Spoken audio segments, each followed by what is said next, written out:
ano, para magbutasan ko siya. Unfortunately, hindi ko siya magbutasan. That's why I took him. Very consistent. Yung consistency mo yung ano niya, yung kumbaga, kasi hindi mo kasi made up yung stories niya. When hindi made up yung stories mo, kahit nakapikit ka na tutulong ka, tinatanong ka, yun na din parang isasagot mo. I think kung sila ng tao. Kasi basta yung mga sagot ko na kasi, hindi ko makakat ng isip ko. Kaya ng pinaliwanag ni Picoy. Ay, sa kanya ko yan. Hindi ko sa akin galing yan. Your name is ko, you make you famous. Ay, ako na. Kumbaga basta, tutukan niyo si Agent Morales. Okay?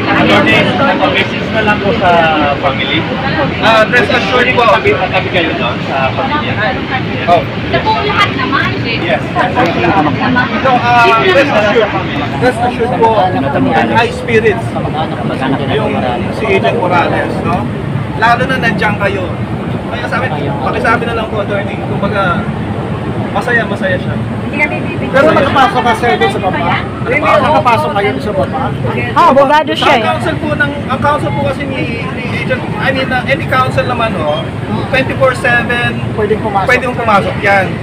Ang family members, yun ang may limited. Ang schedule is Monday to Friday, 9 to 5. I recall it correctly. Sorry, pero sabi po ng security Apa, nandun sa guidelines nila eh. Nabasa ko doon kasi yung guidelines nila. Hindi ko kasama, immediate ko kasi eh. Immediate family. Apa. Actually, gusto kong itanong, saan part siya na cited content ni Jimgo Estrada? Speedies. Because it's already presumed that he's lying. Kasi nga, yung document na, sinabi mo kanina, hindi mo alala, and then yung signature, Tapos, yun nga yung yes and no na blanks na yun, hindi niya pwedeng sabihin na no. Have you ever been convicted? Kasi very proudly niya sasabihin yes. You know why?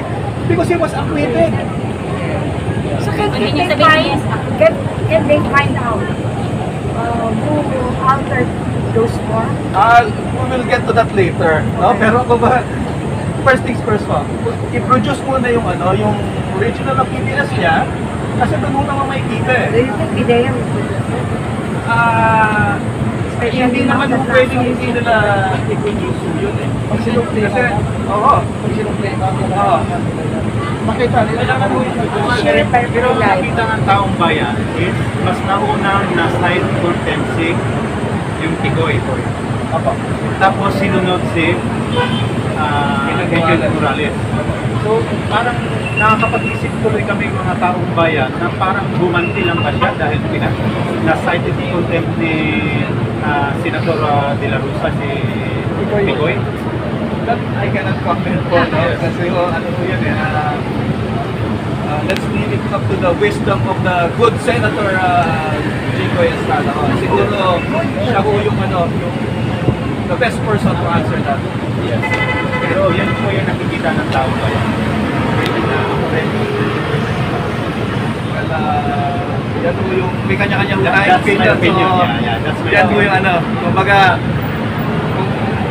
sasabihin ko, I may not agree with your opinion, but I will defend your right Can you still to trust? state that opinion of yours. Can you still trust a person's word who is convicted? Is the credibility of his Actually, ma'am, with regard to that, it is totally unrelated to the issue. irrelevant. That's irrelevant. Kumbaga, alam niyo, meron laging kumbaga, ang tao laging bago yan eh. He may be the worst person yesterday, but he can be probably the kindest person today. Again, that's your opinion, that's my opinion po. Sige po, okay? So, but, Thank you so sige much. po. Thank you. Agent Morales is in very high spirits. Okay? Thank you, sir. Basta please continue supporting him. Yes. Continue supporting the cause. Yes. Okay? Yes. We will be here. Kasi unlike yung kay what happened with Dr. Lorraine and yes. Kyle, Seven because days. there was a pressure outside. So they were forced to lift it. But this time, kumbaga wala pa po tayong kumbaga admit din.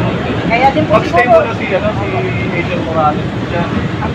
Pero magpa-file tayo ng motion. Or kung ano yung pwede natin ipapile petition o We will legal remedies to protect his interest. Pero currently, we have to ensure first yung safety niya. Opo, alam natin plano, diba? Kami nandito ngayon kasi alam na natin plano eh. Wala po kasi nagbibigay sa amin kung ano yung kalagayan. He was kompleto naman he underwent yung Kasi in-ensure nga ako na healthy and all. alam na ng plano eh. Tingnan ang plano That's para a protocol po kasi yan na pag na-detain, yung medical naman sine-check po siya, may doctor may nurse na nagpunta, and then yung diet niya, may dietary requirement siya. So, protocol po ng Senator kasi pag may mangyari kay agent, responsible na talaga kami. Dadami kami dito sa pagkain. tinanong naman kung merong preference siya. So far, wala naman siyang Attorney, sino magpapakain sa kanya? Dapat pamili na lang niya ang dala ng pagkain. Pero kayo rin tiwala, sir. Kasi wala kaming tiwala sa sinit eh. Actually, pwede Ano naman. yung number niya? Wala kaming tiwala sa sinit.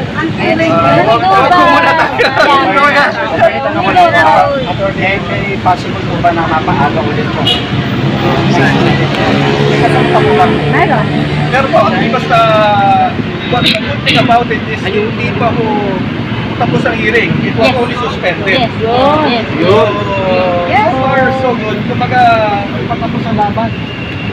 As long as Agent Morales safe, Yeah, that is what we wala want. tayong problema. Yes. Yes. Bakit sinasabi agad ni Jake last na ba ito at parang gusto na Yeah, why? paano po yung ganyan may na-content tayo na kaibigan o ano? So, paano kung wala na pong hearing? So, ano po mangyayari sa kanya sa loob? Hindi naman pwedeng hindi masagdan dahil Kasi the dapat reason why he was cited in contempt. Kaya, Bakit ibang sila po rin nagmamadali na kung gusto sana matapos? Takot. well, I cannot speak for them. Yeah. We Siguro just po, let it go. sila na lang po. Yeah. Please don't put words into my mouth. May ano po, yung name ninyo, may ano Nakikita po ng yung taong name. bayan, nakikita natin, naririnig natin. May ano po yung name ninyo. Thank you.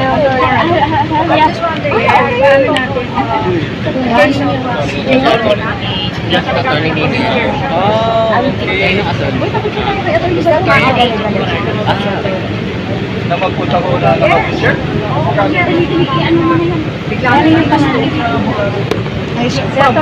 Madami na po pumupunta sa Senate. Hearing na naka-wheelchair. Minsan na naka-neck brace pa eh. Tsaka meron pa palang ano. Meron pa kaya niyo siya magtanong. Sky. That's up to the committee. Hindi pa. Sky, may tanong na na. Kadong. Yung pamilya mo na, yung pamilya. Oh yes. May tanong mo na. May tanong mo na yung pamilya. Bakit po si Kumar hindi po na-cyber na-contempt dun sa pangalawang patawag na po siya, di ba po? Actually, ito yung first. Si E.S. Ochoa po yung pangalawa. Parang obvious naman sir na binibigay nila yung dalawa, si Atty. Ochoa at si Kumar. Which is, kahit hindi umaten, babuyin silang mga senado, mga senador na nakaupuro na hindi sila sikpe ng kanilang Okay lang. okay lang sa kanila. Hindi ko po masabi kung paano yung treatment ko. So, siguro it's for you guys to assess. No? Kasi si Mr. Morales is a resource person siya. No? In fact, wala ko siyang nilabas na document. The reason why he's there, kasi because of the document na hindi na alam kung saan nanggaling at ba't lumabas. Hindi nga po niya alam paano niya i-provide. Kaya wala sabi nila. Kaya po, ano yan, siguro, let's just compare na lang po yung mga ibang witnesses. No? In fact, si ano nga ho si Mayor Alice. Oo. Una pa yan. Next. Oh, Yeah. ano yan, ongoing. Yes. Pero buti na lang mabait sila kasi nga babae siguro. Eh, ang tapang si Agent Morales kaya siguro kaya Pinagigilan na po nila. Gigil na gigil. Sir, hindi ba nangyayari? Yun ho, nanghihingi siya ng personal data, yung original copy ho. Kasi ho, ganito po yan ho. Pino-provide ho sa kanya yung photocopy. Yung photocopy ho kasi na yun, as far as he recalls, ibang-iba ho yun dun sa pinag-apan niya. Kasi ho, hindi ho niya lalagyan ng no. Kasi in fact may kaso ho siya, nakasuhan ho siya, criminal. Pero acquitted po yun. Kaya kung have you ever been criminally charged? Yes. And may others po yun, please specify. The special order number po yun na pinaprovide Morales. Kaya kung gusto niyang makita yung original, kasi nga, as far as he recalls, hindi po siya nag-no. Kasi nga, very confident po siya eh. Yes. Yung pinapakita na Xerox status na yung adulterated na copy. May, I'm not we don't saying know. that. No, pero kaya nga gusto niya makita yung original kasi nga as far as he is concerned, hindi mo siya maglalagay ng no because he is very confident. Yes. No? Naisagot ng yes because he was acquitted. If he was May- convicted dun sa may reason. criminal na yun, May other reason. tamo na dapat nalagay niya no. Yeah. Yeah. Pero ano yun? Imagine, iba ba yung interview naman po? Hindi itatanggi. Pero may Wala pa po siyang criminal conviction to date. No? Wala po siyang criminal conviction. Unlike po ng mga ibang tao. Presumption of innocence. There's no presumption of innocence, not unless proven otherwise. Saka, yung PDS naman po, parang makikita natin, talagang hinahanap. Yung PDS na una yan, may violation po ng data privacy po yan eh. Kasi hindi consent po yan. Kaya yung PDS na una yan, hindi ko dapat basta-basta nilalabas yan. In fact, hindi nga totally related yan dun sa issue at hand. Tama. Ay, yun nga po yung nakikita natin na yun po yung hina-highlight ni Agent Morales kanina na hindi naman talaga yung relevant. Kasi regardless doon sa PDS niya, hindi pa rin naman mababago yung result ng report niya kasi nga po gumawa ng report niya.